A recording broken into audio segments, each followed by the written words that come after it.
Hi, good morning to every one of you. Magandang bati mula sa Osaka, Japan dito sa World Expo 2025. And I am making this video purposely para ihingi ng paumanhin sa inyo na nagka-problema ng kaunti yung ating website. And within the next 24 to 48 hours ay in-assure naman ng ating service provider na maayos po nila. What do we expect from here? Ibig sabihin po nun, tuloy nyo lang yung inyong mga lessons. Kung hindi pa kayo tapos sa inyong lessons mula 1 to 5, tapusin nyo po yun.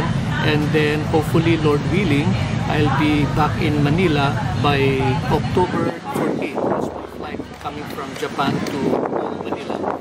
And aayusin natin yung lahat ng ating mga lessons.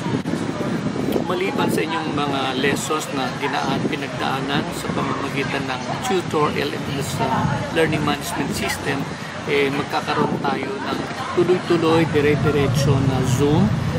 I will make sure na I will have to consult you kung anong mga araw, anong oras at gusto niyo mangyari upang pasadahan natin mula sa Module 1 hanggang sa dire-diretso hanggang sa Module 5. Pag-usapan natin yung mga nitty-gritty ng inyong training, ng inyong exam sa DOH. Kaya Lord willing na kayo ay maging handa para sa darating na December 2025 DOH Massage Licensure Examinations.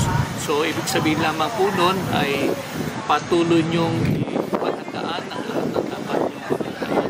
Lalo tigit yung assignment na hinihingi ng AUSA sa inyo. Kailangan nyo po i-comply na po yan para hindi po kayo magdahol sa oras.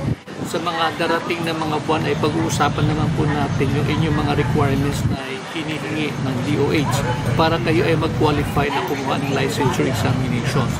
So, yun lamang po at muli sa ngalan ng Handspring Wellness and Spa Academy OPC or Asian Wellness and Spa Academy, ako ay muli humihingi ng paumanhin sa mga glitches na mga nangyayari. And hopefully, maiayos ito at tuloy-tuloy nyo lang po gawin yung inyong mga pag-aaral.